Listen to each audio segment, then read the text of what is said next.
I think there are 2 points here. Una is the content. Content. Kasi hindi naman ikaw nagpo-program, sila eh. And how do you coach them to have good thoughts? When it's good, hindi lang yung maraming nakikinig. Technically, good yun. Pag maraming nakikinig sa'yo, okay ka. Pero hindi lang yun eh. Kahit maraming nakikinig, pag walang sustansyang faith yung program mo, yung consistent techniques, the consistent how this, how that, pero yung spiritual side, I call it faith side, nagbibukal puso yun. Hindi mo pwede ito. Tama. That is one of the greatest challenges. And number 2 is, how do I get really good managers dedicated to the protection, promotion, and development of the faith? Hindi yung 50-30. Kung sweldo ka, okay ka na. Kung magandang programa, okay ka na. Hindi yun. So, in the name of the Father, and of the Son, of the Holy Spirit. Amen. Amen. So, Lord Jesus, we are so thankful and grateful po sa araw na to. We thank you, Lord, for Father Francis Lucas, for this great privilege for having him sa ating program, Storyang Katoliko. Today, Lord, tinataas po namin itong magiging interview na to, na biyayaan nyo po that our listener will gain more wisdom and knowledge through Father Francis. And Lord, we ask you to cover us with your most precious blood and continue to strengthen us and protect us from any kind of oppression or distraction from the enemy. Lord, tinataas po namin na anuman po mga pinagdadaanan ng mga nanonood nito. Naniniwala po kami na gagamitin niyo po si Father Francis to inspire and lift them up through his word right now. And we also ask for the intercession of our Blessed Mother and the intercession of Saint Joseph and Saint Michael. In Jesus' name we pray. Amen. In the name of the Father and of the Son and of the Holy Spirit. Amen.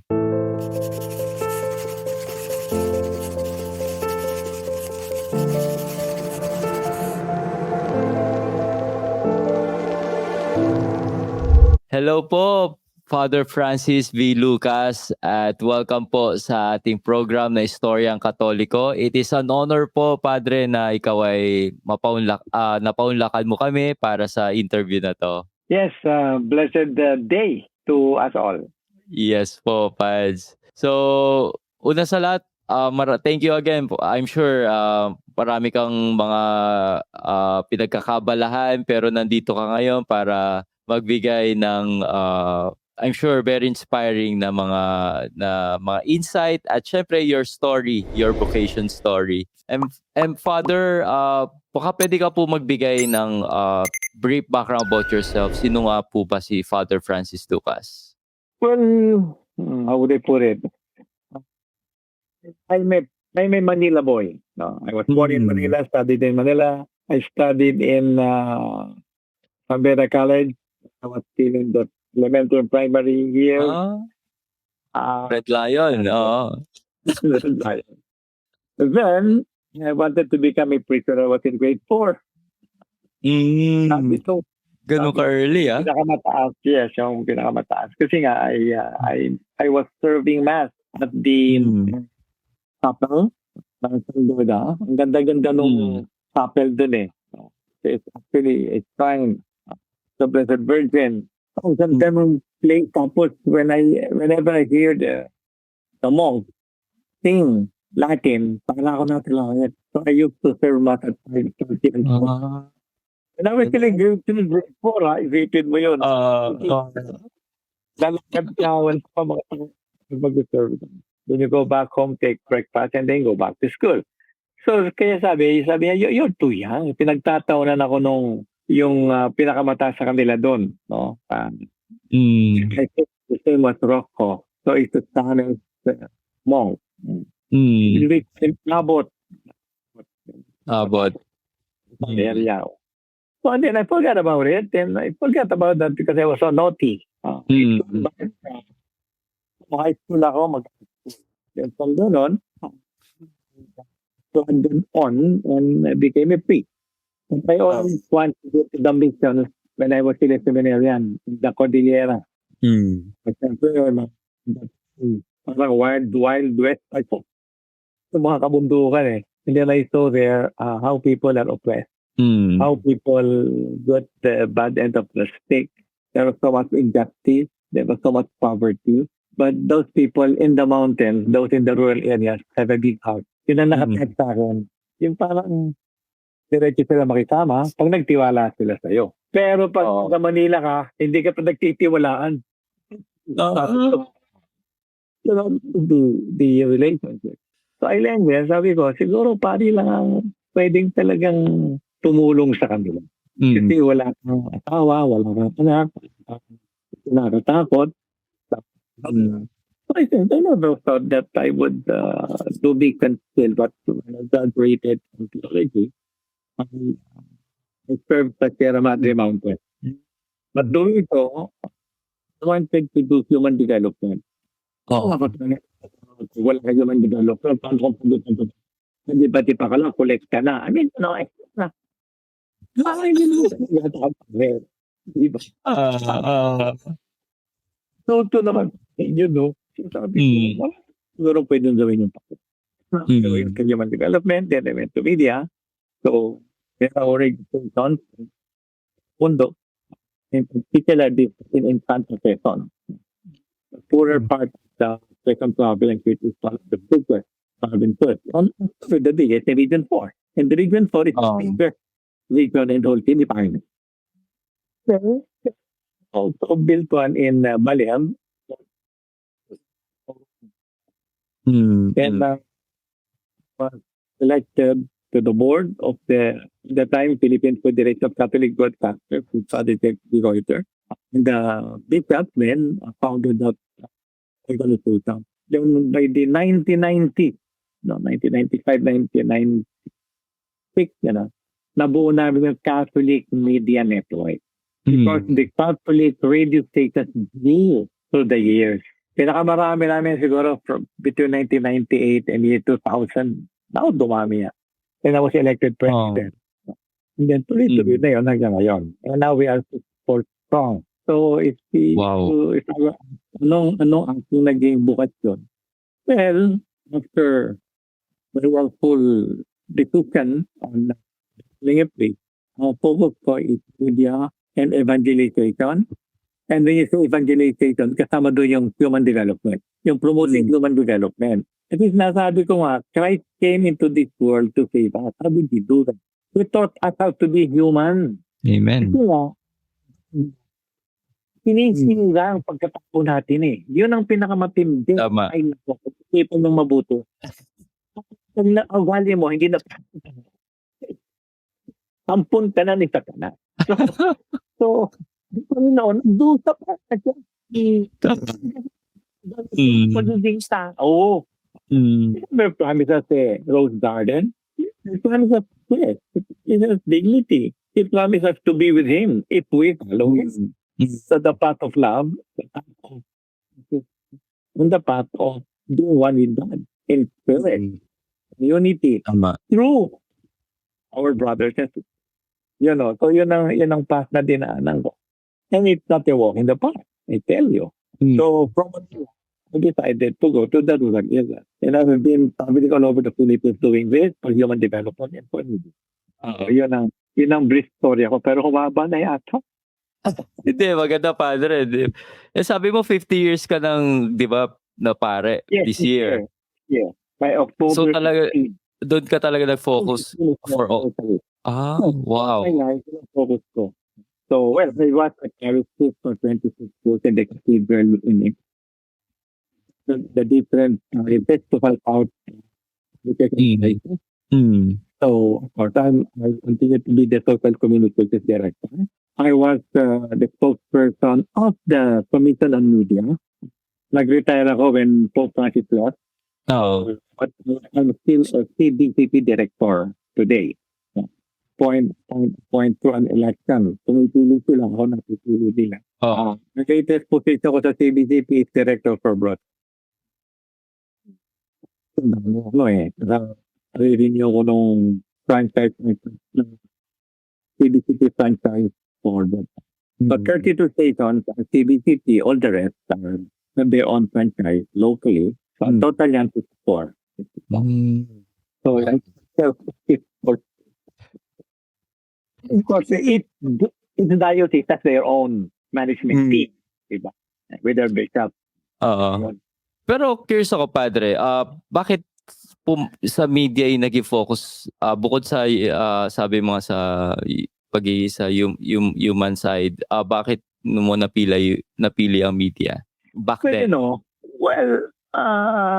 When I was young, much younger, yung sabi, primary, high school. So that what is very important in life is relationship. Relationship. Pag-isipan nyo, lahat ng happiness, lahat ng pain, lahat ng away, lahat yan, relationship eh. Tama, oo. Nag-salute ka. Relation yun eh.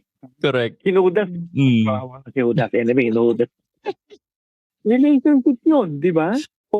Merong umakap sa'yo, nag-hug sa'yo, umiiyak, natulungan mo.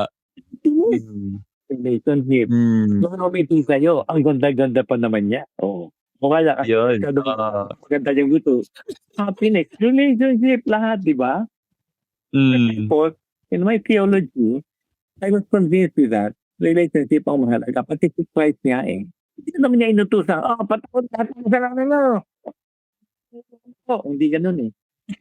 He related with us. He was like a human person. He was a human person. So then, as I studied theology and the Bible more deeply, it's kind of like the Gospel of John. Na sinabi doon, in the beginning was the Word, and the Word was with God, and the Word was God. Huh? And the Word became flesh and dwelt among us. Amen. So the thinking, Word, ba't hindi ko nabi ng Diyos na Espiritu ko ay naging Diyos ay Espiritu. Makapangyarihan sa lahat ng Espiritu. No! And remember, among the four Gospels, si John ang pinakamahirap intindihin. Malalalim ang dating ni John. Correct. Ito yung kanyang the letter of Pasaway. Ano niya? Itadi mo wala kang kasalanan, sinungaling ka. Pag pinagpilitan mo, wala kang kasalanan. Pati Diyos, sinasabi mo, sinungaling. Buti, hindi sinabi doon ni St. John, unggoy na ikaw. Buti, hindi sinabi yun. So, sabi ko, yes. So, the essence of relationship is communication. If we don't communicate well, you destroy each other. And everything in life is communication. Just by me smiling at you, nako-communicate ka na eh. Inirapan mo ako, nako-communicate ka na noon, di ba? You shrug your shoulder. Aba, ito lang binawag. Right? Many people fight kasi nga, parang hindi pinansin o hindi napansin. Iba yung hindi pinansin sa hindi napansin. Tama. You get mad. When we are angry, we don't know where we get it. All the bad words talaga umapumakit sa ulo natin. When you like somebody, Totepuri. the world. So our humanity is dependent on communication and the words we say. The negative words and the power words and the love words. So sa neurolinguistics, malinaw yun eh. Words are important because it's loaded with so much emotions and intelligence. Hindi ito our medium and platform of communication. So, in a long way, that's why I dedicated myself to communication. Kasi pag tayo mo media, but only part of communication. So, yun. Doon ako nagdudukod. Pero, nung back then ba, Padre, nakikita mo ba yung parang nagkaroon ka ba vision yun nang nangyayari ngayon yung about social media, about keto na ka-access sa mga tao ngayon na na-vision mo ba yun? Ano na yun? So that, halimbawa, nasa bundok ka. Walang telephone. Walang kahit ano. Radio lang ang pwede. Kaya nga, to maximize the power of radio in the area that is isolated, I put up a radio program na magtatawa ka. Ang tawag ko doon, Bayanihan. Why? Kasi nga, yung radio station became the center of communication. Halimbawa, galing ka sa island, papadala ka ng note, dadali mo doon sa DCJO. At that time, our station was AM. Sasabihin, halimbawa, pabasahin mo, no, on the air. Oh, yung dyan sa lugar dyan, sa Patnanungan, ay namatay yung 2 baka, ay pinatay daw yun, ay kailan magsumbong sa pulis. Diba? Wala talaga. Dali. Libre pa yun, libre. Tama. So, nung nakawan ito. When you're rural, so the radio receiver and the radio system, it's your window to the world. Narinig mo yung news, you know what's happening all over the world. You know what's happening in the center. Kami naman, pinapadala namin ang nangyari sa rural so that everybody knows about it. Pagkaroon sa ganito, pinatay sa ganyan. Hindi ba? Kasi natatakot magsalita. Well, kung broadcaster na magsasalita, coming from a dependable news, everybody knows. So may mga alert, may mga warning. So kaya nga, nakita ko yon, napakahalaga ng communication talaga. Ang una ko na itong doon, walang telepono. Sana magkaroon ng panahon na magka-telepono na. Babiyari ka, pupunta ka sa Manila from the mountain. Uy, may nakalimutan ka, kailangan mong tawagan yung sa Manila. Hahanap ako ng public pay telephone, di ba? Yes. Nilalagay piso. Na magkaroon ng Okay. After, na-discover yung malaki antena, I just forgot. TV. Okay. Di may pwede ka na mag-over. Tapos, na-invento yung VHF. Kasi high frequency na yon. Saan ito ka telepono na? Using malaking telepono na halos isang... Yes, nakita ko yun. Bakit ko naranasan ko? Sabi ko, sana dumating ng panahon na maliit na lang. And then he also said, nasisimula na yung email, na-discover yung internet. Tama. Yung beeper nun, Padre. Okay ba yung beeper nun? Yung beeper? Hindi, beeper, bali wala. I-alert ka lang eh. Hindi ka pwedeng sumagot ba? Diba? Kasi tawagan mo, pupunta ka pa doon sa telepono at tatawag ka. Hindi yung two-way, one-way eh. Diba? So for me, that was not very efficient. Yung beeper. For beeper, because pag mo sabi, kung wala ka makakita, o paano? Beeper muna talaga eh. Sabi mo, so nawala na rin yun. Ngayon, yung pagdating ng internet, ito yung nakita ko na doon nagsimula yung virtuality. Virtual communication. So the first thing I thought was this, so there is no God, di ba? Well, no come. Virtual, it's not real. But you see virtual as real, especially today. Tama. Especially today, virtual is real. Now you tell me there is no God because you cannot see God. Your mind can create virtuality. We often ask my students sa communication. Okay. Nasaan ang cyberspace? Sa kabila, nasa halapak. Kung space ka, makita ko yan. Sabi nila, hindi sa internet. Ako yung internet, daan lang yun. Daan, tama. Basta nagmamanipulate ng mga waves.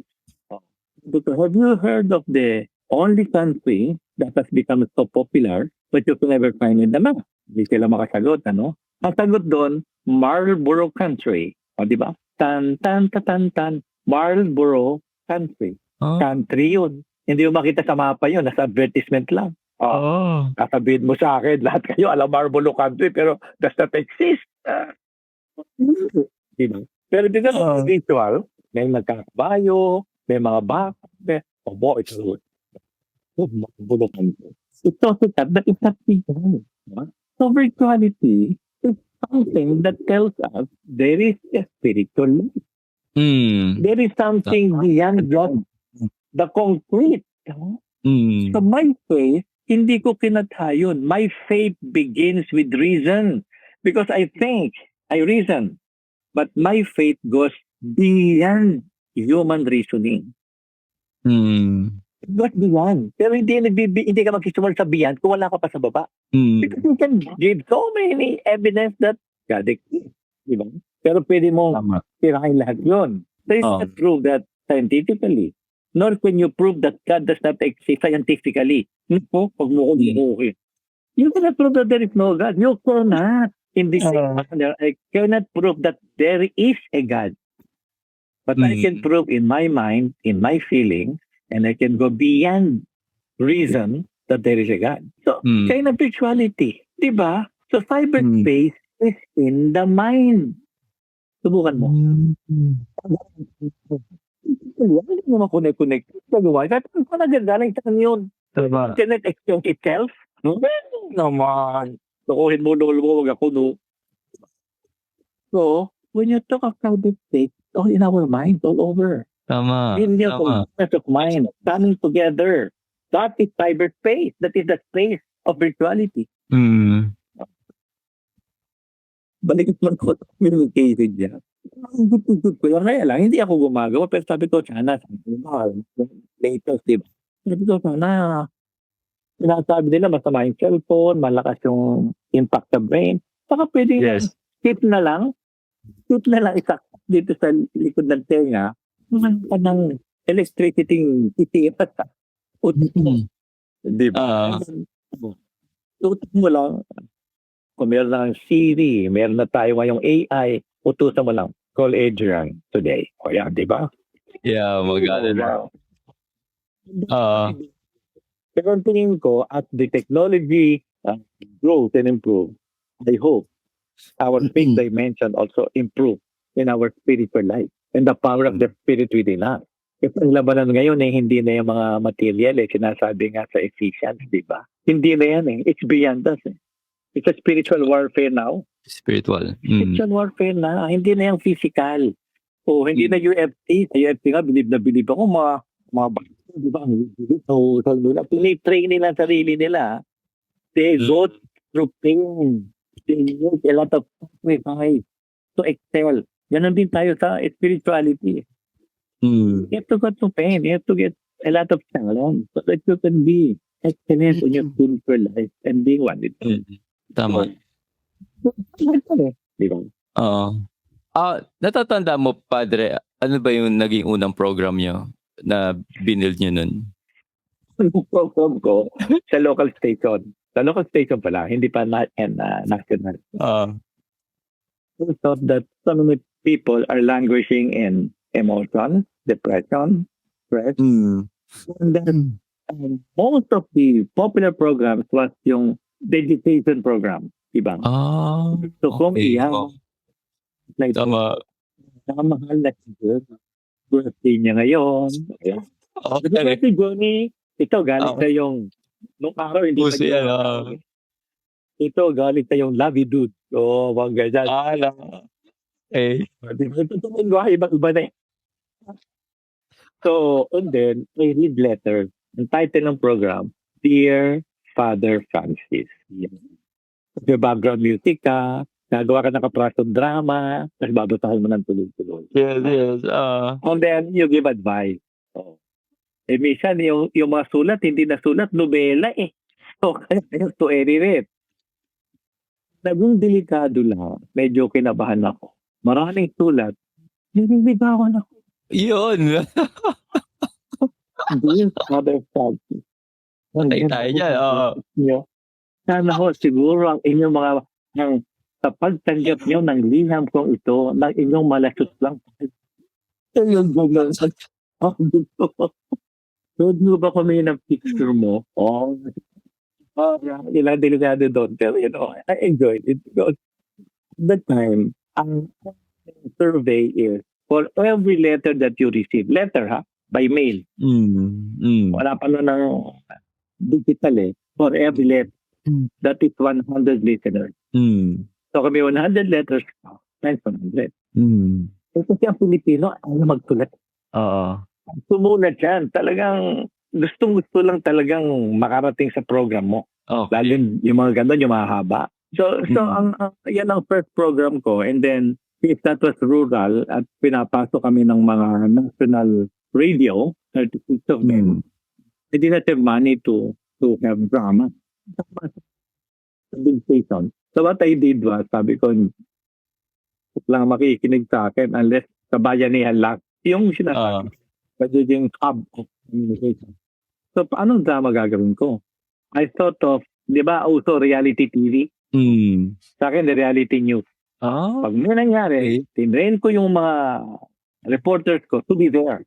At interviewin yung mga tao. And then, news muna. Pero in another program, lalagyan mo ng drama. Kaya lang, yung drama yun, siyempre dapat malinaw sa'yo na hindi mo ginagamit yung tao. Alam nila na on the air mo sila. So, reality show naman. Napakalo ko yung mga drama from Manila at sinasabi ko, ang mga balita natin ay thrilling natin. Wala tayong pakialam dyan kung hindi malaman lang ang nangyari sa national. Pero mas mahalagang pilusan natin ang mga pangyari sa ating bayan. Pag hindi, nako, pupulutin tayo sa kangkukan. Ganun din. Grabe. So naman, di ba? You have to challenge them. Technique yan. I call it evoke and provoke. You evoke their conscience, you evoke their goodness in them, you evoke the hidden feeling, and you provoke them to do so. So yun ang strategy yung ginagamit ko sa media ko noon. Galing. Then much later nga, nung naging presidente na ako, nagkaroon ng nationwide program. Yung on Pilipinas. Pandemic, nawala yan. Kaya hanggang hindi pa ako nagpapatuloy.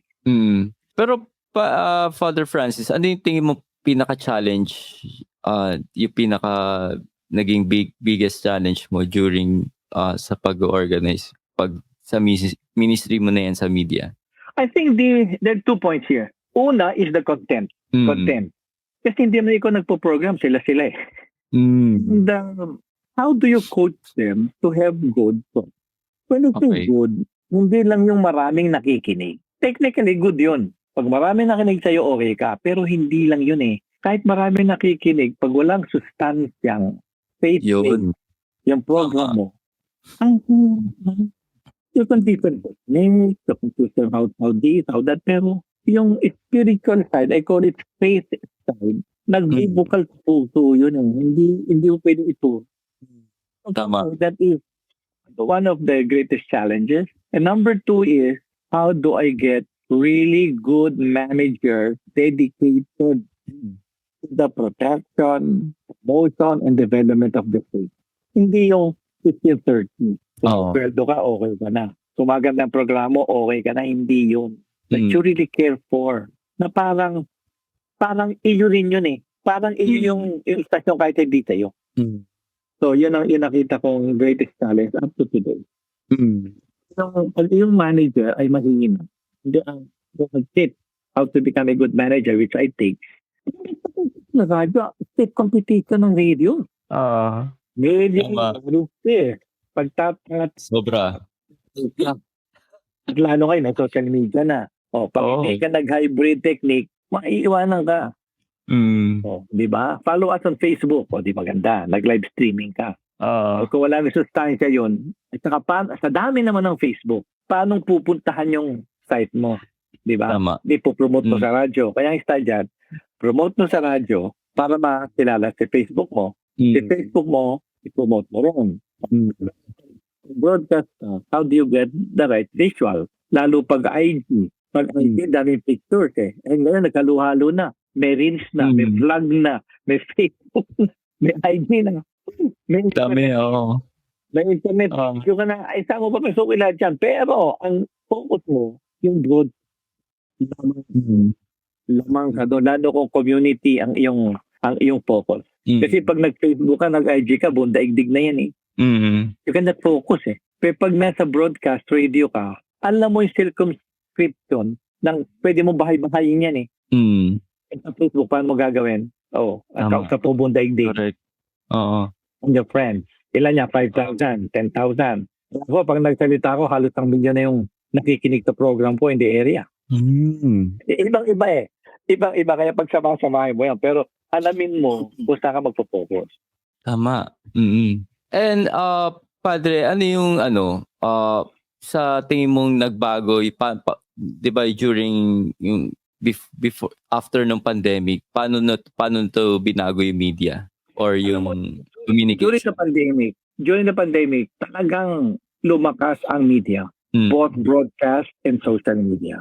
Yung mga online lang na pagbebenta. Well, you cannot just call that social media, pero social media rin yung online sales, di ba? Lumakas. Ang dami yung mama dyan hanggang ngayon. At marami na naman Wala na pupunta sa tindahan nila. Nag-online na lang lahat. Oh. Dito rin sumikat ang mga scammers. Di ba? Bumili ako ng maganda sapatos pagdating sa akin bulok na sapatos ay parang basura. Aba, buti, naghinala ako nung pinipisa-pisa ako, parang hindi ito yung binili ko. Di tinabugdan ko nung Seriel. Sabi ko, hindi ko babayaran yan. Hindi ko babayaran yan. Sino pinasoli ko? Kung yung ID ko, pinadatch yung pinasoli. Aba, hindi ko babayaran yan. Picture naman. May video habang binubuksan ko.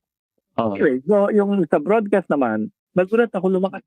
Nag-increase ang laziness. So wala nakakulong sa bahay. Nakakasawa na social media. Gusto mo yung tenga lang, di buksan mo yung radyo mo. May kumakausap sa'yo because podcast is a very personal medium that evokes your emotion. So sa media, ugutan ko, ang nakikita ko isang social media parang shock effect.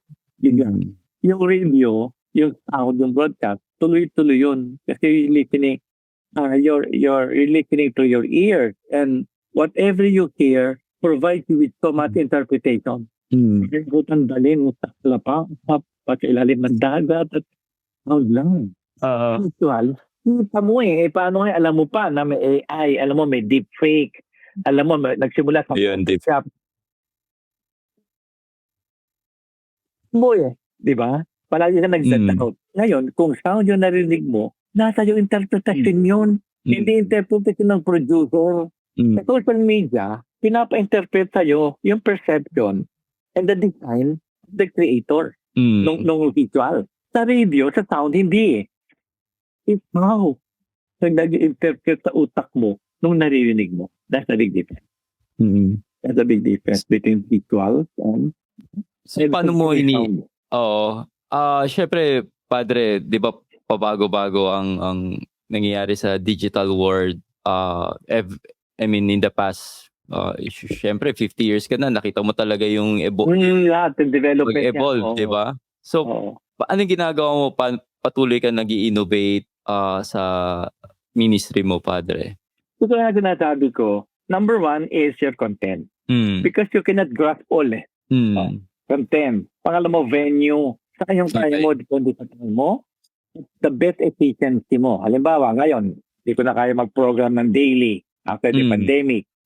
So, ang ginagawa ko ay monitor ko yung media and I call it program na sila nang bahala mag-bicycle sa iba.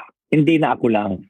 Saka, ang focus ko more on coaching and teaching. Because if you grow older, you're not as energetic as before.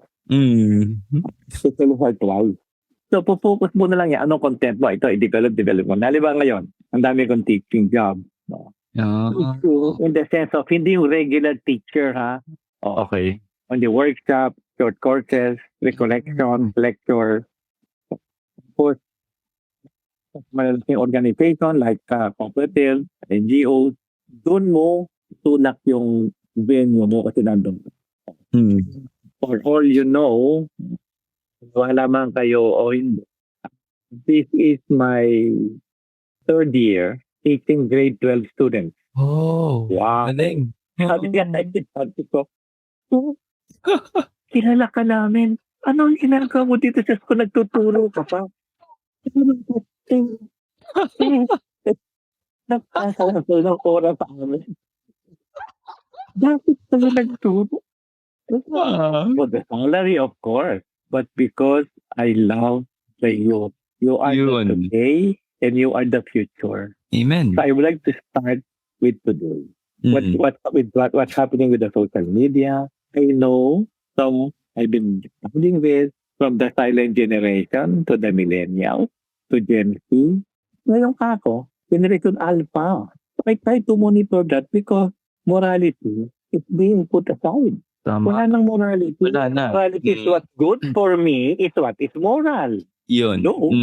Wala nang natural law. Wala nang ibang batas. Pangalawa, kung makakalusot, ay lumusot.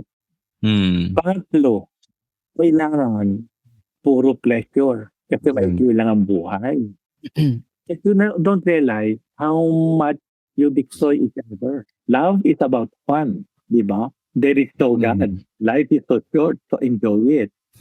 Duda ako, mga 10, 15 FOMO, years FOMO. ago. Oo, YOLO muna. Hindi ba? YOLO muna. Oh, but you also want YOLO. What do you do with that? Diba? Tama, oo. Tapos yung sinasabi mo, kasi kailangan matikman mo na yan bago sila.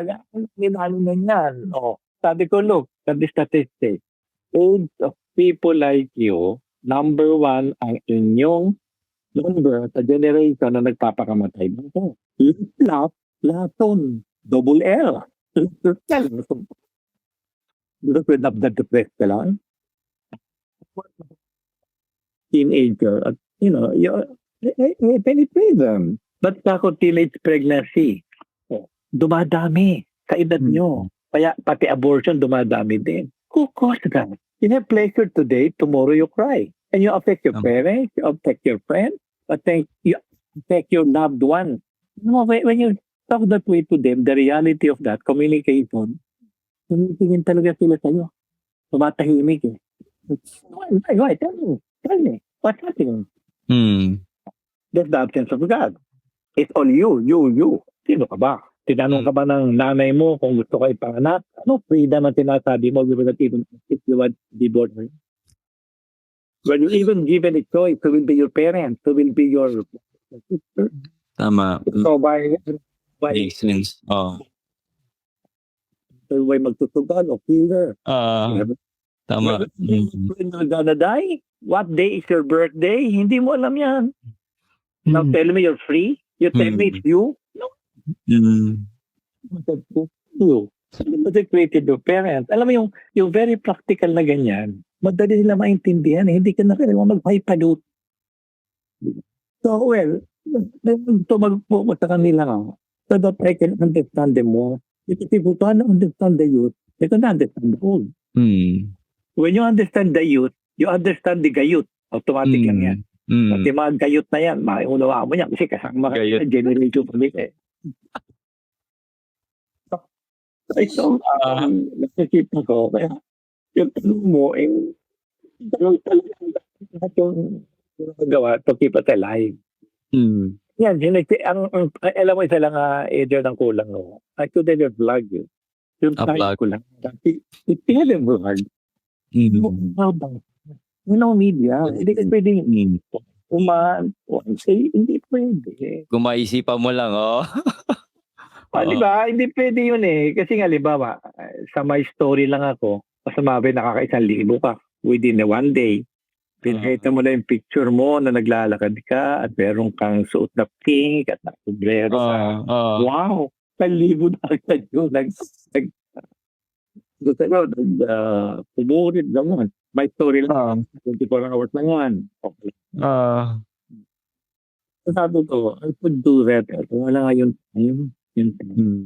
Don't want somebody to do it for me. And if I do that, that will be my full time. Tama. Which I don't intend to do. Yan. And Father Francis, kasi may mga nakausap ako mga exorcist priest na devil in the modern world. And yung mga pelikula daw sa media, infiltrated na daw yan ng mga demonyo. So, ano masasabi mo doon, Padre? Well, ayan, 30 years ago na yan eh. 30 years ago na yan. Sinasabi namin nila Father James B. Reuter, even in the music. Music, yes. And, yung metal, yung ganyan. No? Pag binaliktad mo siya. Pero yung images lang. Huwag naman yung binabaliktad yung sound. Kasi na pinakadot. Pero sa akin sa images lang, yari ka na eh. Pagresida. That's a Latin American band. Pero nakita mo yung promotion nila.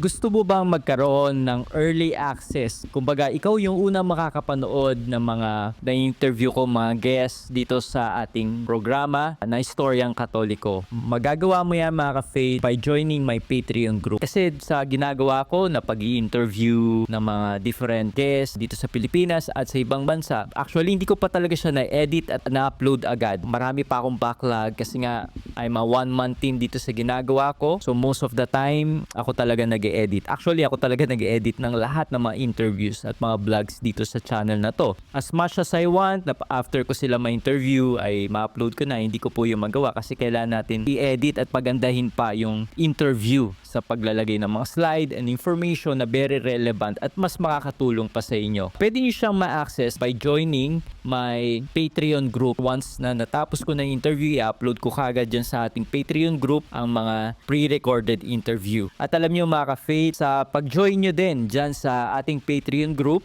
ay matutulungan nyo ko dito sa ating ginagawang online evangelization. Alam nyo naman na itong ginagawa natin ay hindi libre. May mga cost tayong ginagastos, mga ginagamit natin, yung pamasahe, pagpupuntahan natin yung mga ini-interview ko na face-to-face, and etc. In due time, I'm planning to build a studio, a home studio. Malaki talaga ang cost at gagastusin dito. Kaya mga ka-faith, by joining my Patreon group, mas matutulungan nyo ko na mapa-improve at mas mapaganda pa at mapagpatuloy pa itong ginagawa natin na online evangelization. Di lang kayo magkakaroon ng early access, kundi matutulungan nyo din ako dito sa ating online evangelization. Kumbaga, you will be my partner in doing this. Kung wala kang gifts na ginagawa ko, magsalita, mag-interview, pero may capacity ka to help me in this mission, ay magiging mag-partner tayo. Ako gagawa ng pag-i-invite, pag-i-interview, but at the same time, alam ni Lord na you help me and you've been partnering me with this mission. Kaya mga ka-faith, para maka-join ka dito sa ating Patreon group, ilalagay ko yung link kung saan mo pwedeng ma-access itong Patreon group na to. May cost siya, may konting babayaran ka lang, pero yung magiging benefit naman yan sa'yo spiritually ay sobrang overload. Thank you so much and God bless.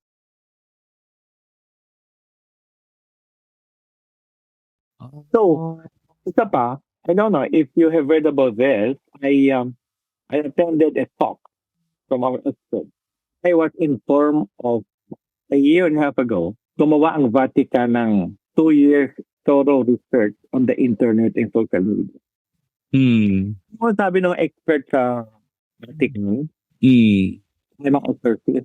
Be careful about the internet because the internet is the number one door of the devil to Wow. conquer us. Sabi? So, ito sabi ko, di ba, earlier sa istorya natin, when you think of spirituality, you're entering the spiritual realm of life. Hindi mo yung makawayan eh. It just hits Tama. you and your whole being by that, it's mostly negatively. Positively rin. So sinasabi ko nga, there is no such thing as bad media. There is only bad or evil creators and producers.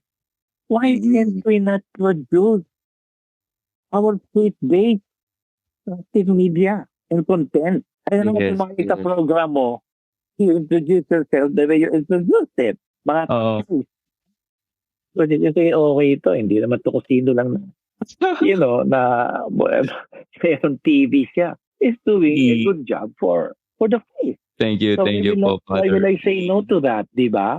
Of course, you are not correct, di ba? And usually, I say yes to big networks like CMA, ABS-CBN, ganyan. Lagi nakikita sa kapuso mo. Oh, yan. Kapuso mo. Nakikita. Ito. Ang hilit ako the other week lang. O ganon, di ba? Sa ABS-CBN, may mga talk sila dyan, yung mga discussion nila. So, sa akin, pakalaga yung program mo. Thank you po. Hindi So, why not? If I can give a little thing to improve and to help your advocacy for the Catholic and the Catholic Church, why not? That's why I'm here. Amen. Thank you. It is an honor po. Sure. So, yun ang nakita ko ngayon, virtuality yan. Internet is the big door of Satan. Naisip ko na yan, pero if the Vatican says this based on research, maniniwala. Dahil hindi ko lang perception nyo. Sinabi na expert namin dyan sa Vatican. Alam mo talaga. So we have to have more producers. Okay. Kaya mga ka-faith, mag-produce naman kayo ng faith-based. Okay. Tama. And si Father Francis, syempre, And Pads, paano nila filter yan? Especially sa mga kabataan ngayon. Ang puntos kasi nga, huwag mo nang i-filter eh. Kung ka lang maniwala. May Yes po. pamaran yan. Mm. Marami sa mga broadcasters, huwag ka maging personal. Never mention names. Mm. Let others who complain, interpret mo. Hindi ikaw yun. Mm. Bata ito sa news na ganito. Di nakuha ko to sa Inquirer, nakuha ko to sa Star, ganun na sinasabi niya, ito, ganyan yan. So, papalawakin mo lang ang explanation. Mm. Tama? Mm. Okay, paano magagalit sa'yo? Hindi naman ikaw yun. Mm. Huwag kang mayabang. Kasi iba naman napakayabang eh. Dahil broadcaster ka. Oh, sus, alam mo, ibig sabihin ko, may ganyan tayo, di ba? Kumikita yan eh. Hindi ko. Look at the truth, right? But remember, I was a spokesperson. Okay? O, di sana dapat magalit na kayo. Magagalit na kayo. Yung mga, hindi because of broadcast. We defending the poor.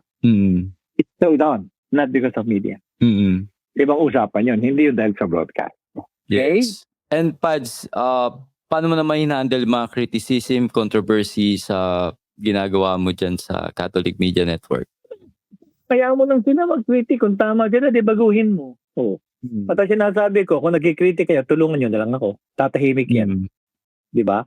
Bakit pa ng ganyan? Ba't ulit? O sige, help me. Let's do it. I'll give 25%, you give 75%. Okay. Kung madaldal ka, wala kang bala, eh dito mahimik ka na. Ganun kasimple lang. Huwag ka mag-react kasi hindi mauubos. Just do your thing. That's the best. Then pray to God to help you and inspire you. Sa lahat ng interview ko, ito, sinasabi ko niyan, sa lahat ng tagapakinig and viewer, controversial questions that were not talking to do. It's all about my faith. And there are questions na hindi mo maisip agad ang sagot. So before the interview, I always pray to the Holy Spirit. At pag nagigipit ako, sinasabi ko, Bossing, tulungan mo naman dito, mapapahiya yung bata mo dito. Bigyan mo ko ng sagot. I don't pause.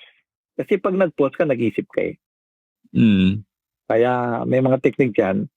Is this what you want to ask me? I just would like to clarify the question. O, nakapag-isip ka na, di ba? O, ilang seconds na yun eh. Nakapagdasal ka na noon. O, hala. Tsaka bibira ka. Galing ah. This way. This way. O. Hindi yung, ay, ito, Yosef, nagbubukat ka kahit pwede. Galing ah, galing. Maganda. At least parang yan, tips yan para sa atin mga may kinig ngayon. Kung nakita kayo sa mga tanong, di ba? Hindi ka makaisip pag yan. The Holy Spirit, very powerful yan eh. But many of us don't see that. You don't pray to the Holy Spirit. That's the Spirit of the Father and God. Tama. So, kaya often called the Holy Spirit. My gosh, I tell you. Amen. And Father Francis, speaking of controversy, yung shinare ko sa iyo, Padre, itong regarding dito about increasing desecration of consecrated hosts, and may isang page na pinost tungkol dito. Ano masasabi mo dito, Padre? Well, two things. Ang direct answer ko dyan is, this is not only happening now. Desecration has been happening now. How do you react to that? Bahala ang Diyos magparusa sa kanila. Pero masasabi ko sa atin, sa mga pare, sa mga lay, what one of them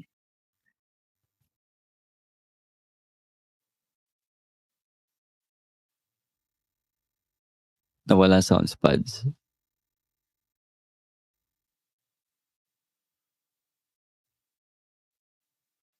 Ano mo na lang tanggalin mo na sa Bluetooth pads.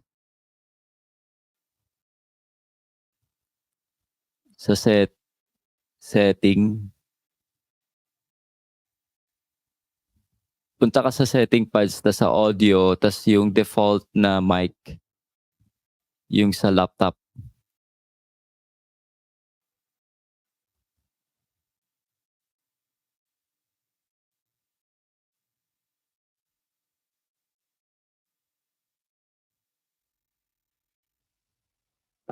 I don't pause.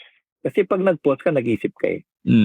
Kaya may mga technique dyan. Is this what you want to ask me? I just would like to clarify the question. O, nakapag-isip ka na, di ba? O, ilang seconds na yun eh. Nakapagdasal ka na noon. O, hala. Tsaka bibira ka. Galing ah. This way. This way. O. Hindi. Ay, ito. Pan Joseph. Nagdemo ka na. Pwede. Galing ah, galing. Maganda, maganda. At least parang yan, tips yan para sa atin mga nakikinig ngayon. Kung nakip na kayo sa mga tanong, di ba? Hindi ka makaisip pag yan. The Holy Spirit, very powerful yan eh. But many of us don't see that. You don't praise the Holy Spirit. That's the Spirit of the Father and God. Tama. So, kaya often called the Holy Spirit. My gosh, I tell you. Amen. And Father Okay. Francis, speaking of controversy, yung shinare ko sa iyo, Padre, itong regarding dito, about increasing desecration of consecrated hosts, and may isang page na pinost to tungkol dito. Ano masasabi mo dito, Padre? Well, two things. Ang direct answer ko dyan is, this is not only happening now. Desecration has been happening now. How do you react to that? Bahala ang Diyos magparusa sa kanila. Pero masasabi ko sa atin, sa mga pare, sa mga lay, one of the... Nawala sounds pads. Tanggalin mo na sa Bluetooth pads. Sa setting. Punta ka sa setting pads, tas sa audio, tas yung default na mic, yung sa laptop. Diyan sa baba pads, sa setting sa baba. Tas punta ka sa audio, tas may mic dyan, tas i-connect mo na lang doon sa mismo speaker ng laptop mo na lang. Parang loudspeaker po. Hello, Pads.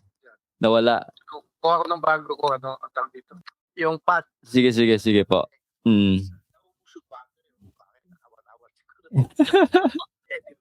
Sige po.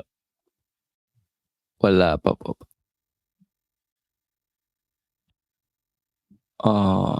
Punta ka sa setting pads, tas sa audio, tas yung mic. Wait. Wala pa rin. Ayan na, meron na. Ayan. Ayun, so, yes. Okay naman, Pads. Yung tungkol sa desecration kanina, yung pinakita ko po. Sige. So, yung unang sinabi ko, yun, ang isa pang sinabi, itong pangalawang, I would like to give emphasis in this. We are losing, as a society in the world, the sense of the sacred. Isa-isahin ko Isang from school, sa probinsya, sa Manila. Dumaan siya sa road, sa tabi ng bahay ng mga gupamenta, titik-patik yung mga gupamenta, pati yung mga flowers. Bakit yung pagkain doon, so much wastage. Yung sa nature, ipatagrado din. Yan, may knowledge to tell. Huwag ka magtatay ng pagkain kasi sagrado yan. Kung hindi matulungan ng Diyos sa magtataka, pag nagkaroon ng drought, nagkaroon ng baha, ano kakainin nyo? Palaw ba ang tao na gumawa niyan? Hindi, sagrado yan. Ito nagdadala. Ang buhay natin, di ba? It's not supposed to be sacred. Pero dalawa din po buhay. 15,000. Pag mapapakay mo.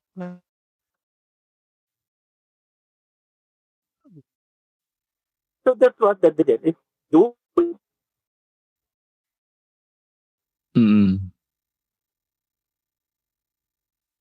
Yes po. Napasok sa utak natin lahat ng negative. Removing what is sacred because what is our life. So once you lose that, you lose everything.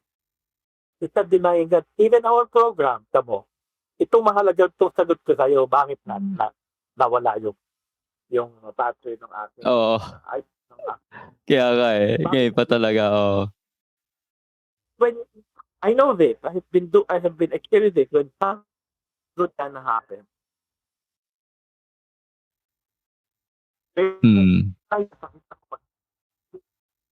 Kasalit na nila ko, I will push to travel because I vomiting. Pagdating mo doon, recollection or lecture, makikita mo yung fact na tao sa face natin. Ay, but it's worth the fact.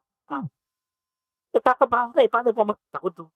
Paano pag ganito? Paano pag ganito? Paano? Dahil if to, then you enter your fear. If instruction given to you, even after that, you end up in the hospital. Nagawa mo na yung trabaho. Naku, natakot ka. Hindi mo magagawa. So the sense of the case that is very important. Now,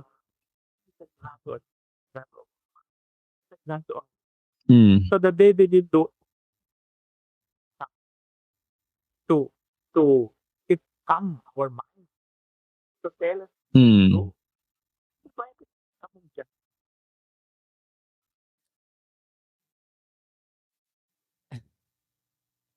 You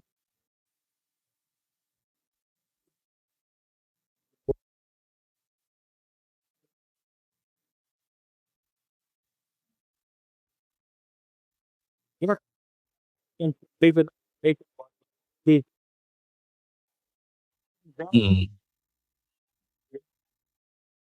Templo.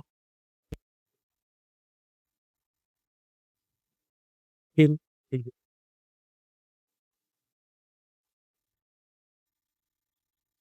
Amen.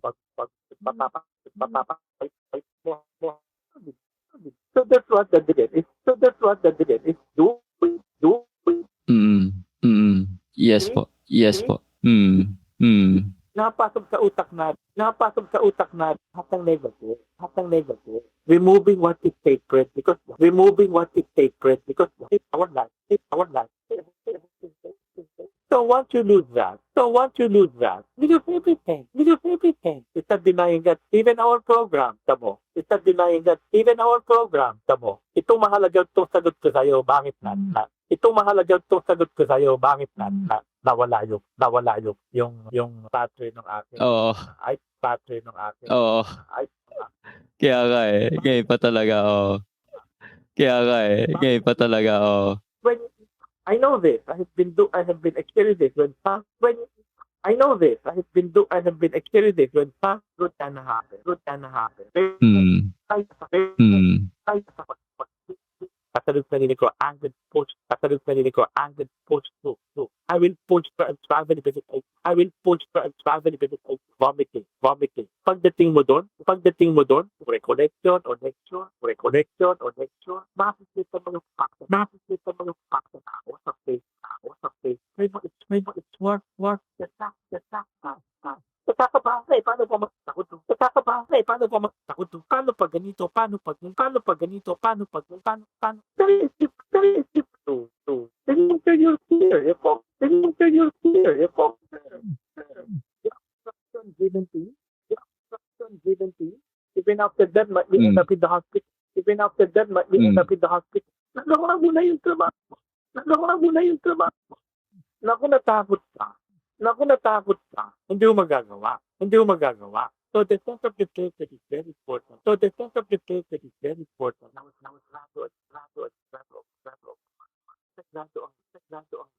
So the baby need to it come our mind to tell us no. Come dyan.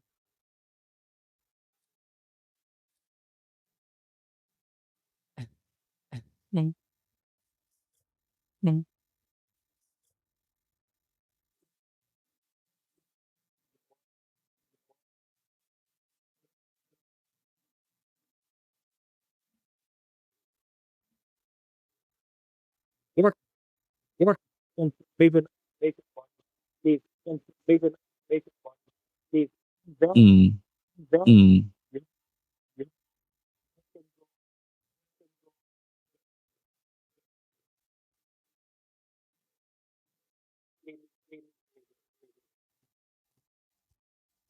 Amen. Ang ganda ng pads. Yes.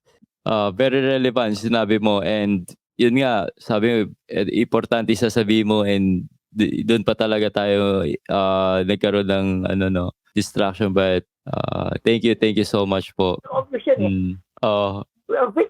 Now, just now, with this, you keep on praying for them. Okay? God bless you, Adrian, and all your viewers. Yes. And Pad, siguro bago ka namin bitawan, baka pwede kaming humingi sa'yo ng any last word or and closing prayer and a blessing from you, Padre. Okay, so, Sir, mighty and very loving, merciful, forgiving God. Allow us to have the strength of the Spirit, to get us to go. Amen. Continue inspiration. Amen.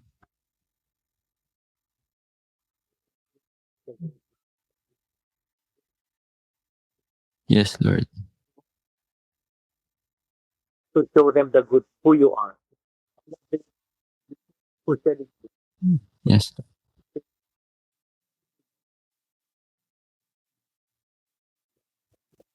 Yes, Lord. Son, the Holy Spirit. Amen. Thank you, thank you. Thank you so much po, Father Francis Lucas. And salamat, Padre, and rest assured of our prayers. And please also pray for us and looking forward to see you in the future po, Father Francis. Maraming salamat talaga at marami ako natutunan sa'yo. All the best, Adrian. Thank you po.